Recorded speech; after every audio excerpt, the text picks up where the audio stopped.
Welcome to Better Teaching, Only Stuff That Works, a podcast for teachers, instructional coaches, administrators, and anyone else who supports teachers in the classroom.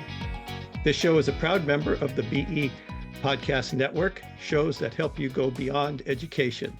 Find all our shows at bepodcastnetwork.com. I am Gene Tavernetti, the host for this podcast, and my goal for this episode, like all episodes, is that you laugh at least once and that you leave with an actionable idea for better teaching. A quick reminder, no cliches, no buzzwords, only stuff that works. Today, I'm back again with my friend and colleague, Dr. Zach Rochelle. Zach, of course, the author of Just Tell Them and the host of the extremely popular podcast, Progressively Incorrect. Today, in this episode of Thinking Out Loud, Zach and I discuss coaching cycles. What are they? Are they important? Do they provide extra benefit to teachers? Everything about coaching cycles and supporting teachers. I think you're going to like this one. Welcome back, everyone, to another episode of Thinking Out Loud. I am here with my friend Gene Tavernetti, and we are going to keep on unpacking and talking about instructional coaching and instructional leadership in this little mini-series that we've been doing. If you haven't, caught up on the other episodes, I definitely recommend you check those out. So, Gene, how are you doing today? You know what? Couldn't be happier, Zach. Great to be with you again. Always fun to chat and geek out about this stuff. Today, we are going to be addressing a question. We always bring up a question, and I had to kind of wordsmith this a little bit, but I just wanted to sort of make reference to your book, Maximizing Coaching Cycles, in our question today. And here it is. We're going to be talking about today about how do you maximize coaching cycles in a school, and do you even need them? And so I wanted to talk about that for a bit here. You and I both have sort of similar ideas on this, but I thought maybe I'd bring some of my perspective from the Step Lab coaching cycle into this, and we can kind of talk about different views on coaching cycles. Are you ready? Let's go. I can't wait to hear what you have to think about, what you're thinking about this. So when I first started coaching, this is how a coaching cycle was proposed to me. You needed to do 6 or 3. You needed to have teachers in a coaching cycle, and these were meant to be, a cycle was defined as, I suppose, an extended period of time that was like 5 weeks maybe, where you were with the teacher going in and out, and you sort of had maybe a goal that you established and you were working towards it, and lots of observation, lots of feedback. Is that typically how you would define a coaching cycle, or go ahead, go ahead and talk me through that. Okay, no. We have to go back to, what we know about how people learn. And just when we start talking about 5 weeks and all the times we have to go back, it's just, we're talking about, in my mind, too big a time, too much content. So the way I talk about a coaching cycle, whenever I'm talking about a coaching cycle with somebody, I talk about it the way that I define it in the book, and that is it's 3 phases. The cycle is first we meet and we talk about, with the teacher and the coach, talks about what lesson that they're going to be teaching, and to be able to clarify and to be sure what is going to be happening during that lesson. Then we observe the lesson, and then we debrief the lesson after. And then based on that debrief, then it will bring us into that next cycle about what we're going to be working on next time. So in my mind, we can have a very good, productive coaching cycle in 2 days. One day we talk about planning, next day the teacher teaches, and then we talk about it. So very short, very focused, and that's the way I talk about coaching cycles. Perfect. And that's what I came to understand maybe a little bit later, after sort of moving out of my district's view. It was like, you need to do coaching cycles. So here is a case. You pick 3 teachers and once during the year meet with them for an extended period of time, where I had 42 other teachers. So it's sort of, you could kind of check that box a little bit too quickly.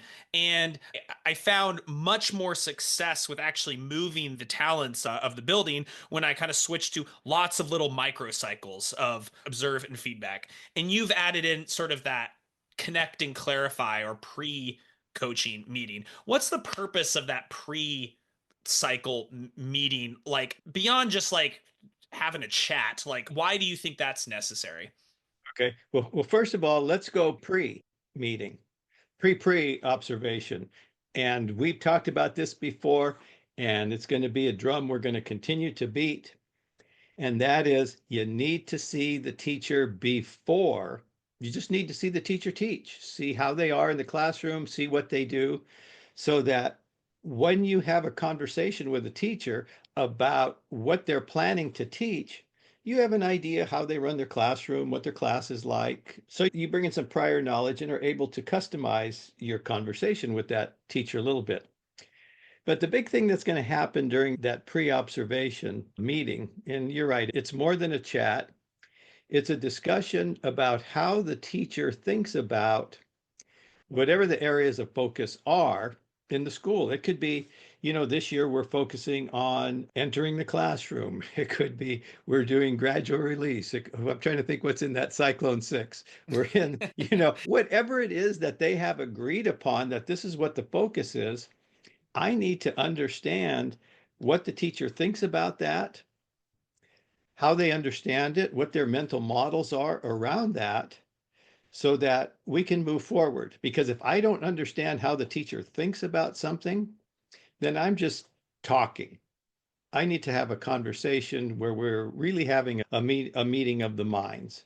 So that's why I think that meeting is so important. The other thing that happens during that meeting is it clarifies, you can clarify what's going to happen. So if we have these areas of focus that we're looking for, it's very clear. That's what we're looking for. And you can ask a teacher, is there something you want me to look for? I was at a school once, very early in my career. I was working for another group that did things differently. And I observed this teacher, and I went in to get, and then I gave feedback. We did not have a pre-meeting. Then I went in and gave feedback, and he said, "But what about my use of technology?" And I said, "I don't care how you use technology." But that was the focus of the school. And nobody told me. Nobody told me that was it. And so, you know what happened? Lost all credibility.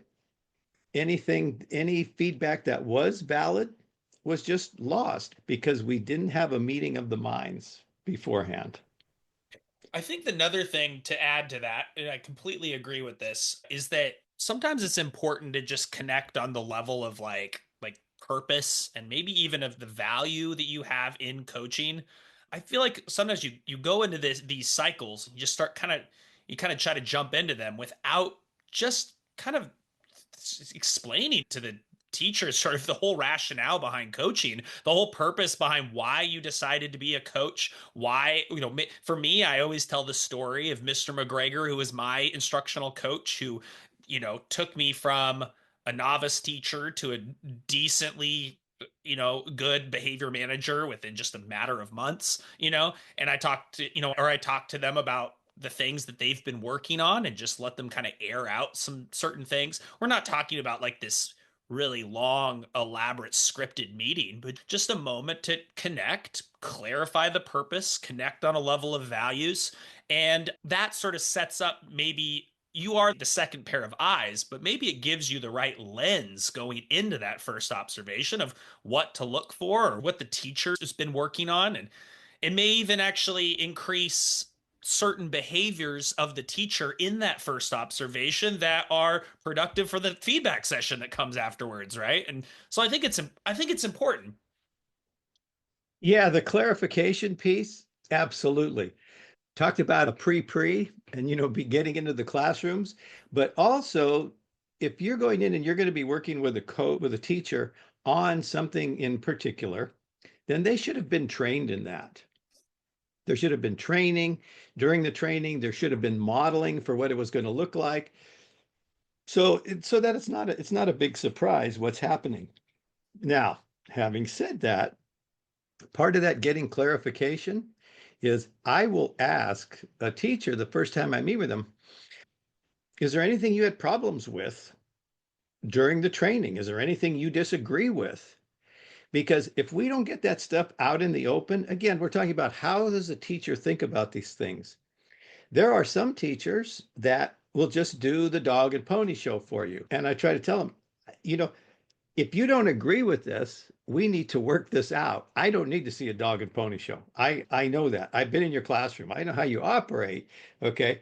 But let's, if this doesn't make sense, then let's work it out. And, there have been in the 20 years, there have been maybe less than 5 times we've just gotten to the point and we said, you know what? Forget what we were going to do in here and talk about a lesson. Just do whatever you're going to do, and then we'll talk about it after. But the idea is, and some people think, well, you wasted the time. No, I got to know this teacher professionally. I got to understand what their issues were. And I would bet in that half a dozen times that happened, it was a misunderstanding about something. Because Zach, you and I know that what we talk about, the reason we talk about it with so much conviction is that we know that it works.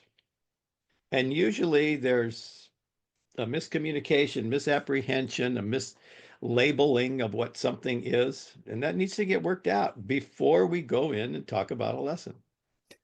So let me summarize a little bit. There should be sort of school-wide PD, and there usually is at the beginning of the school year. That is before all of this coaching takes place, and the coach is really going to refer back to what the school is working on because we're all rowing the boat together. So there are certain things that the school values that we think is necessary that the principals and coaches and teachers have all sort of agreed on. This is our plan to make ourselves a better school. We get this great PD that starts at the beginning, or maybe this has been threaded into our PLCs and so on.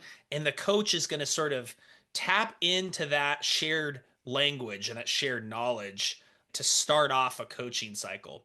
Here's where I see the wrench getting thrown into this is that schools just have a scattergun approach to PD where they just do random stuff every year, or their PD is not even based on instruction. And the coach, I've been in this situation myself, the coach is really the only person in the building who's really seems to be that obsessive about instruction, and they have to be the one that gives that knowledge for the first time. I mean, how do you manage that when that kind of puts the coach in a pretty difficult position, I feel. I don't even want to talk about it this much. That's a real issue for coaches, and you have to bring it up because we got a lot of coaches listening to this. That's a management problem. That's not a coach problem. That's a administrative problem. That, you think that it's almost like having an intervention program, like the coaches become the intervention teacher when the tier one instruction was no good. You got to bring me along. We have to be partners in this principle. I don't know what you do in that case, because I think what happens is it's very common, what you described. And then you have a coach out on an island creating menus of services, sending them out to teachers, begging, hey, I'll come work with you. I can do this and this, versus what do we do here at the school, which is an administrative function. Now, being able to help people, yes, after we've established this baseline instructional proficiencies. And you know what I ended up doing being in schools where the PD was trash. And like one year we started off in August and we all get together. What do we talk about? We talk about the school's new evaluation tool of teachers. So we're learning, but nothing instructional, just this is how you will be evaluated. Afterwards, we have a meeting with the union where we all debated whether or not it was even appropriate that they had that PD about the evaluation tool and whether the evaluation tool is okay with us. And then after that, we're doing bloodborne pathogens and we're doing, whatever, child abuse prevention trainings and all the stuff. And then bam, school year starts. Now you're in a situation where you're as a coach, you don't really have those shared understandings, that shared definition of how learning happens and how instruction is going to proceed this year. So what did I do? I had to advocate for any moment of time I could to be that first PD on teaching. I had to be like, I need 15 minutes. We're going to talk about knowledge organizers. We're going to talk about oral response, whatever it is. And that way I could just refer back to remember the things that I said in that 15 minutes I was given. That's not a good position to be in, but I think, Gene, there are a lot more schools that do that than there should be. Well, I think that, and then there are other opportunities if you're working with the administration and working with the unions and however you do that, to go to, you might not have the hour at the PD, a scheduled PD, but can you go into PLC and talk about something, that is one of the things that we need to talk about, but it's something because you've observed all the teachers and you've chatted with them. Maybe now you go in and you talk about a turn and talk, or you talk about how you model, or how you tell effective stories, or how you do. See, I'm trying to get your book in there, Zach. Just, just tell it. But those are the important things. But you don't need an hour at a PD for everybody. You can do 15 minutes at a meeting and get a lot accomplished, and then either agree that this is something we want to continue, or agree that it's something that maybe some people want to continue. And now you have a focus as a coach. So there are some workarounds, when you don't have that focus from the administration, but you still need to work within whatever structures there are at the site. Well, let's move on from this topic back to the coaching Okay. cycles. Let's cycle Okay. back to the coaching cycles. And so you have some sort of connect, clarify, sort of pre-observation meeting that helps set the stage for this little micro coaching cycle of observe and give feedback. What I thought we could spend the rest of the episode doing was chatting through the important components of that observation and feedback cycle so that we kind of we know that there are different approaches to coaching, and so and I just wanted to kind of pick your brain on what goes into those different phases, starting with observation. Like, what does the coach need to do? How long do they spend in this room, and what do they need to do to get the most out of their time observing a teacher? Okay. So I'm going to do exactly what you didn't want to do. And I'm going to go back to the pre-observation for just a minute, because the pre-observation sets some sort of target, sets some sort of goal. And so it's impossible. It's just like a lesson. It's if you don't have a learning target, you're just, it's just a shotgun approach. Same thing with when you go in and do your observation. You don't have to take an hour to talk about what the lesson's going to be. It's just, Zach, okay, we met before. What are you working on? And then the teacher will tell you what the focus of the observation is going to be. That doesn't mean as an observer, you're not observing everything, because in addition to you're working with that teacher, you're also trying to gather data that may be common to the whole staff. So the teacher may have had you come in, watch my modeling, watch my gradual release, what it is, but you also notice some other things. And in your work with the other teachers, it's very common. And then we get back to how you can provide that. So there has to be a focus, is what I'm saying. Now, if the focus is, Zach, please come in and watch me do my first 10 minutes, then you do 10 minutes. Okay. If it's something that has to do with the structure of the lesson, then you may be in there the whole period. So it's going to depend. You can't discount the importance of that pre-observation conference, whether that conference is an hour or whether it's for 3 minutes. It's still going to give you the focus.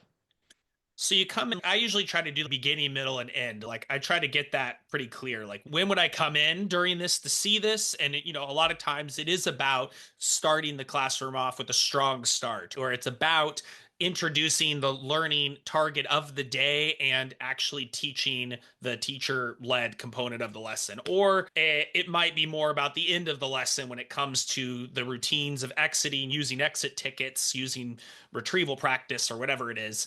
And so I kind of like to think of those in three different parts of a lesson because I've got other teachers. This is the important thing that I think your Yes. book is so strong on, maximizing coaching cycles, is that everyone needs to be coached. And so you can't spend 60 minutes in the typical observation because there's all these people and there's you can get enough information from a very quick gathering of concrete evidence during a smaller proportion of the lesson. But you go in there, you get down your notes. What are some of the pitfalls that you can kind of fall into and how you record or how you capture that information? I found that to be tricky when I first started observing lessons. Well, the more you know me, the more you realize that I am maybe one of the least structured people, and that in observing, like I do a chronology in my notes, and then I go back and think, well, this was important because this was the focus, because however you do it, one of the things that I always warn against is having a checklist, going through the checklist. You saw this because I think teaching is more than checklists. You can see lessons that every box is checked and the lesson was not that good. And on the other hand, you have a teacher who's very responsive to the formative assessments, and maybe they're not as slick, maybe they didn't have everything, but just because of that one thing, they're so good at checking for understanding and then providing the students what they need to move them through. And they have a great lesson, but they didn't check all the boxes. So when I'm observing, that's the main thing is was the lesson successful? Were the kids able to do what you wanted them to do at the end? Everything else is just details.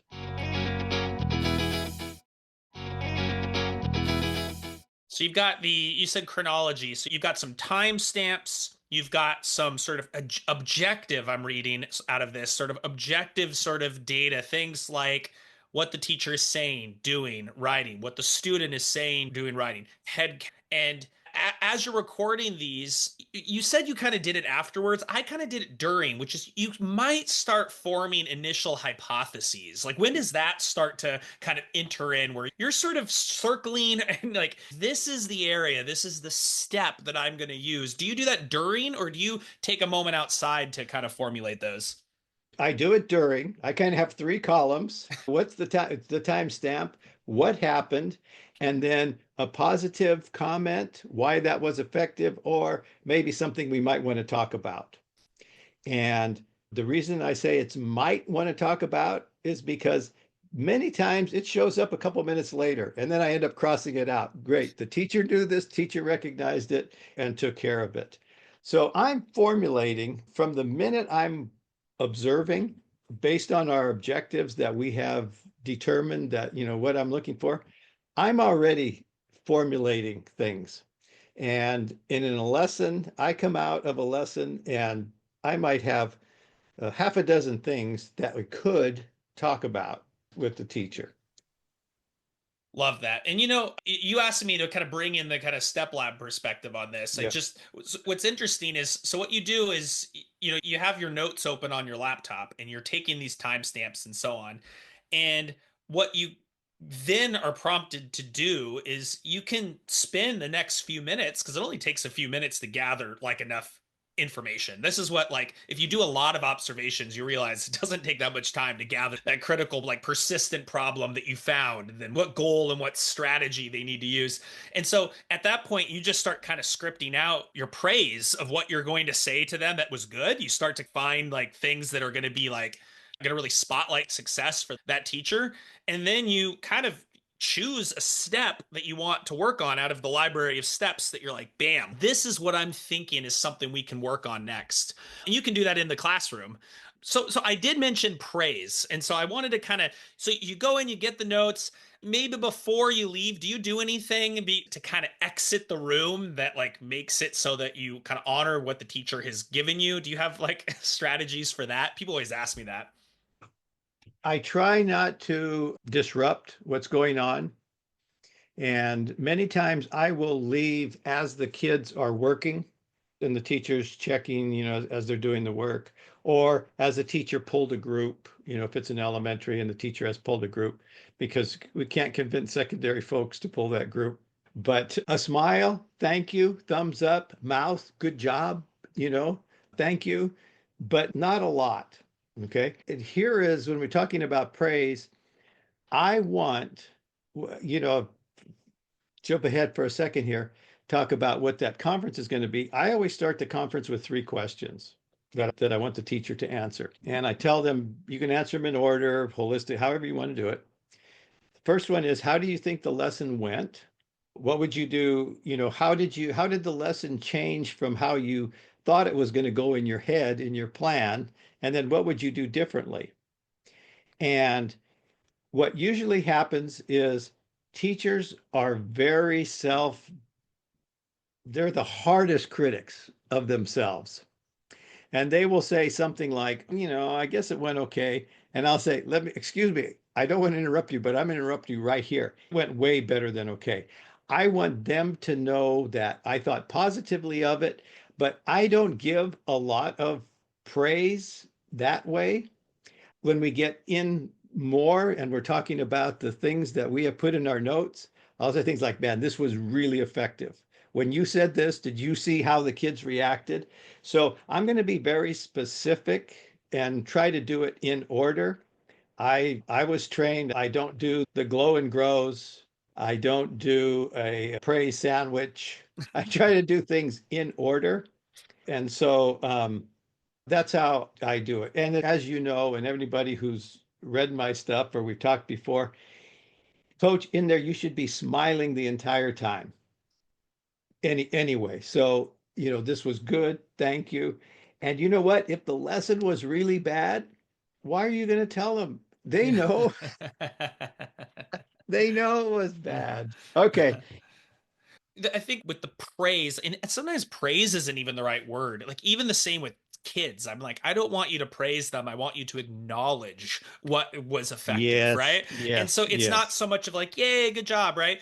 But it sometimes turns into that if it's just kind of if it's sort of authentic. But just, you said it yourself. It was effective when you did this, and just one thing, like, because if you do that laundry list of lots of things, it starts to feel like an evaluation. It starts to feel like you had a checklist in mind and you're going down the checklist of things. So like being very specific, being very precise, and I think opening it up, you said with your questions, opening it up for the teacher to talk about that acknowledgement. You spotlighted some success, so bam, like, how did that impact the rest of your lesson? How did that impact how much learning happened?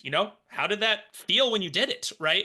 And that gives them just a moment of time to think it's not you just like delivering a list of praise statements, but that they actually Yeah. need to be involved in the conversation too.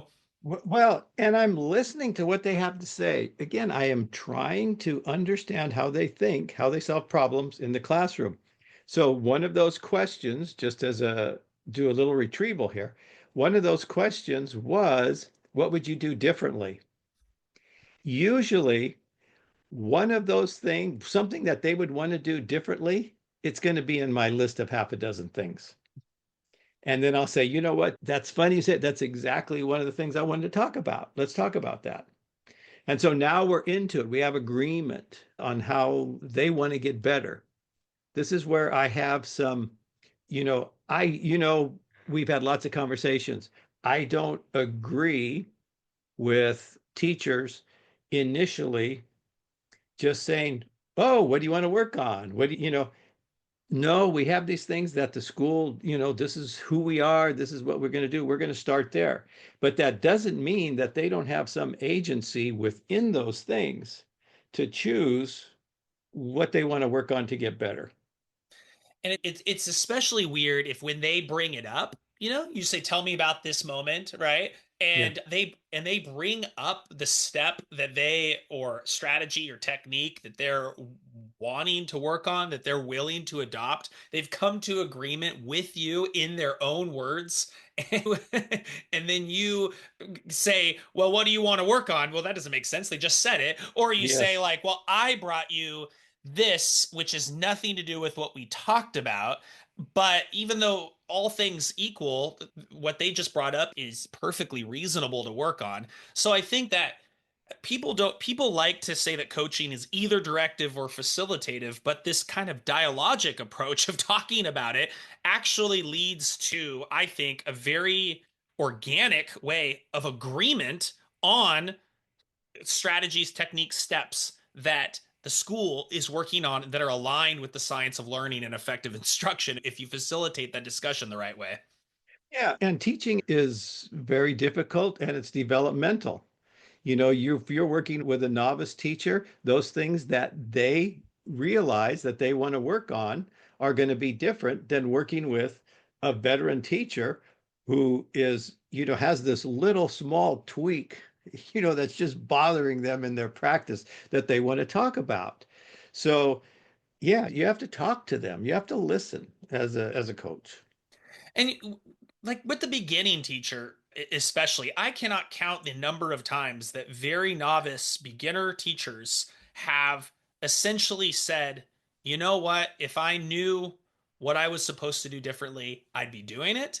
I'm going home exhausted and I need the recipe, right? You know what I mean? I That Yeah. happens all the time. And when that opens up for you, of course, take it. They're asking you for basically to create the curriculum for them that their teacher prep program should have done with them, in which they didn't receive being up in the ivory towers of the university. They're now in the face of real children, and they are saying, clearly, I would be doing a lot of different things and I'm exhausted and I'm frustrated. And what did you do? And I go, here's what I do. You know what I mean? Did you take a similar approach too, especially newer teachers? Yes. I mean, they are so, as you said, they don't know what they don't know. And when they learn something and it works, and you're watching them in the classroom, and it's like when you're teaching something, you're the teacher, and the kids learn it, you could just see it on their faces and they're beaming. It's the same thing with the teacher when you're as a coach, when you're working with the teacher, they have this big smile, something's working, they look at you and they look at the coach and they're smiling and they yes. And it's like everything, that success begets motivation, begets more success, et cetera, et cetera. They have more faith in you as the coach. So let me back up and I just want everybody to hear the very transient sort of checkpoints of this coaching cycle. I know it's all verbal at this point, but you have a conference meeting that's going to set the stage for that first observation. You go and you do your observation, taking down concrete notes, formulating hypotheses, smiling, being a positive presence in the room as you leave, maybe give them a thumbs up, right? And you take that information and you want to set it up so that it begins in a positive light, that it gives the teacher a chance to reflect on very specific things that were in that observation and in their teaching. And finally, you can be responsive or situational to the expertise of the teacher in coming to an agreement on a step that fits in with your school's strategic plan, with the PD that's been happening, that aligns with that pre-conference meeting. Now, here is where I think most coaching approaches end, is right there. That's the coaching cycle. We agreed we should probably do a little bit more opportunities to respond. I felt like my lesson was a little low ratio. I should have a higher ratio of student engagement. Great. And the coach leaves. And I mean, is that a coaching cycle? Right? If I just completed one it just feels like it's not enough at that point for me without modeling and rehearsal, without coming back. But what are your thoughts on that? Exactly. And I don't think during that debriefing time, I think that debriefing time should be very short, maybe 10, 15 minutes. Because if you go any longer, you are conflating your feedback and debrief of the lesson with goal setting, training, rehearsing the next lesson. So I think it's better to cut that short. It's my opinion. Cut that short, honor the teacher's time, and then when you go, you can either give the teacher the option to meet again. Do you want to meet again before you work on this? And then you could have a short again If you're one-on-one, you can accomplish a lot in 10 minutes. If it's something that is very common with the staff, again, you could go to the PLC, you could ask for 10 minutes at a staff meeting to do it. Again, trying to isolate these things and not beat a dead horse, just get some good information out. And then guess what? The next time you have the next time you do a cycle, you ask the teacher, Zach, did you have any questions about this thing? Let's just take a couple minutes and go through it again before you do it. So it doesn't have to be an hour. The next cycle doesn't have to be an hour. It can be very short because it's more focused this time. And that's what I think we get so caught up in. Oh, we have a PD. It's an hour. We're going to take an hour. Why take an hour if it's going to take 10 minutes? So there are various places to handle that getting of information, rehearsing, etc. Right. And we have to, I think, like you agree on a step. Like, let's just say it's start your lesson with the do now, and make sure the do nows, has questions from previous lessons, whatever else, right? And the big question on my mind, without sort of returning or without doing a bit of like planning together during that lesson, okay, what are you going to do for the next one? Do you have questions out? How about you bust out those questions now? Let's put the do now together, right? Let's do it now. My worry with a form of coaching in which we just sort of agree on a step and see you later is there's just going to be no adoption. It's just, this was just for Zach or for Gene's job security, that we had this meeting, we had this talk, and it was cool, it was professional, and it went fine. He's not a jerk or anything, but I've got my next lesson, I've got things to grade, I have things to do, and maybe I will consider the thing that I said I would agree on. So how do you, kind of revisiting another episode too, how do we ensure that adoption of the agreement, of the agreed upon step, I guess, beyond PLCs and more PD, beyond using those other things? How do you do it Well, within coaching? I don't want to take all of their time on the job. Their job is to teach the kids, not to meet with the coach. All right. So I will ask them at that time, okay, okay, this is something you want to work on. When's a good time to get together? If you want to get together before I come back to see it, let's get together. Let's set a time. Okay. If you think you got it, let's set a time for me to come in and see it. So there's always more than I'm not coming back, especially if there's something that they both agreed upon about what we want to work on. See, it's funny, even when I talk about it, you pick up on the looseness. There is more to the structure than I'm just talking about. Like we have I always use a form at the end of a coaching cycle. Ask them what was the most important part? What's your big takeaway? What do you want support on? And when can we get together? So those questions are there that they're going to leave with me. Okay. So it's a little bit more structured than what I described, but there has to be exactly what you said. We have to talk about it. There has to be some more, maybe there's more training. Maybe there's just rehearsal. Maybe it's just practice. Let's practice what this looks like. But it doesn't have to be this real, it can be very informal. Let's get together for 10 minutes and do this. Yes, I think that's that. There's an element of like planning forward, of seeing this all being like that coaching actually leads to performance improvements, that I just so want to emphasize. And that's just that, like, we can't just talk about what we wish will happen and then move on to the next teacher, right? There, Yes.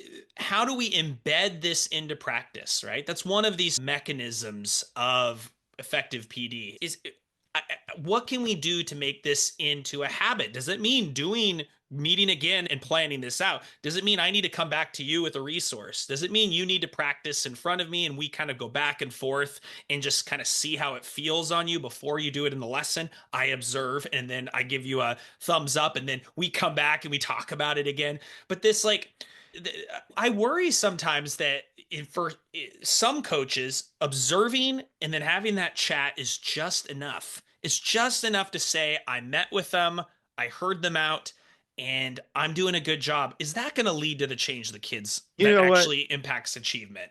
Zach, I'm gonna tell you, you've been talking to me about Step Lab, from the for a long time. And I've told you, I don't get what you're doing. And then the more that I learn about it, the more that I realize how in line my thinking is that they've just set up a system. They have a system so the coach can't screw it up, and they don't forget stuff. Oh, God, I should have done this. No, it's there. And I think new coaches need that. They need certainly more of a structure. I provide when I work with coaches, kind of a introductory level how to meet with coaches. I never talk about how to set up systems. I never talk about how to schedule. I don't talk about that stuff. It's more about how are we going to, when we meet one on one, how are we going to have the most impact? How are we going to respect each other? How are we going to do this? But they need a system. You got 40 teachers that you're working with. You can do coaching cycles with 40 teachers if you talk about it in the way that we're talking. And you need some sort of system and structure to keep everybody going. Absolutely. So we've come to the end of like that meeting. I mean, do you have like, I love these little like genisms or there's just like these tiny little nuances of like just your body language and how do you close out that meeting for the feedback session so that it ends in the way that is best for them and for you as a coach? What's your big takeaway? I ask that this is an oral. I will ask it orally before I ask him to put it on paper. So, what's your big takeaway? I say, I've done a lot of talking. What's your big takeaway here? Do you have any more questions for me? And then put on the paper what additional support that you want. I don't tell them what I think they need to do next. Hopefully, in this skillful conversation, we have agreed on what they need to do next. And now they're going to put it on the paper, and that's will determine when we're going to meet again. And then that kind of like, what will you do to make this change stick, right? Yes. And Yeah. but you're saying it in like what was most impactful or what was and what supports do you need? But what they're going to do is write down like the things I'm going to do are going to involve this, and they're basically finishing. They're just it's sort of they're holding themselves to self-monitoring in the next few weeks around the things you've talked about in that meeting. I think that's important. Easy to drop that, I suppose. You just kind of leave. You say, okay, thank you. Sorry for wasting your time. And you kind of take off before kind of reinforcing the main meat of the conversation. How is it going to stick for you? Yeah, you need closure. It's closure. It's just like this is what we've talked about the entire meeting. And we talked about it because it was important to you. So what were those things that we talked about? How are we going to get better? Let's plan on how are we going to get better. Yes. Love it. So we did like a very quick, and gosh, there's a lot more in your book, but basically a quick run through of what's the structure of a coaching cycle in your book, Maximizing Coaching Cycles. The number one question I get from folks is, when should I stop meeting with them? Should I keep doing this? Like it's one of those things. I don't think there's a right answer for every coach or every teacher, but do you have sort of rules of thumb of when is it appropriate to move on from a teacher versus we've got to stay in this on this step or with this teacher for a little while longer, otherwise it just won't feel like they're making any improvements? Well, I have a theory about teaching, which pretty much everything in my life. And that is, it's good enough. Like if I work with a teacher, I don't think teachers need to be 100% on everything that they could be. If they're consistently providing 80% lessons, the kids will get it. That's good enough. I'm not going to beat a dead horse. Everybody could get better. But if you're doing a good job as a coach, and I saw Zach, he's good enough. Zach let's check in once in a while. If there's anything you want to talk about, I'm here. Now that gives the coach time to do some triage and spend more time with folks who are going to need more assistance. And then what's going to happen, the more you help, the more the coach is seen helping people get better. And how do you know that he's seen helping people get better? They'll talk in the staff room. It'll go from, you have to see the coach to, yeah, I'm going to go ask Zach a question to see if he can help me. Then that gives permission psychologically to that teacher you worked with before to come back and ask, hey, I'm working on something, Zach, come see me do this and give me some feedback. So first of all, nobody's perfect. You don't have to be perfect. That's how I know to move on, because I got other people that, like you say, you might have 40 teachers you need to work with. Well, I've loved this conversation, this discussion. I know that if you're a coach and you're listening, that you'll find something to take away from what we've talked about. Maybe just a tweak in your own practice. I think that those small tweaks, 1 degree changes, they make a big difference in your overall practice over time. And so I really do appreciate everybody tuning in and listening. Gene, it's been a pleasure as usual. Listeners, if you could go ahead and give this a 5-star rating and share this around, we'd really appreciate it. Take care. If you're enjoying these podcasts, tell a friend. Also, please leave a 5-star rating on Apple Podcasts, Spotify, or wherever you listen. You can follow me on Blue Sky at gtavernetti, on Twitter, X, at gtavernetti, and you can learn more about me and the work I do at my website, tesscg.com. That's TESSCG.com, where you will also find information about ordering my books, Teach Fast, Focused, Adaptable, Structured Teaching, and Maximizing the Impact of Coaching Cycles.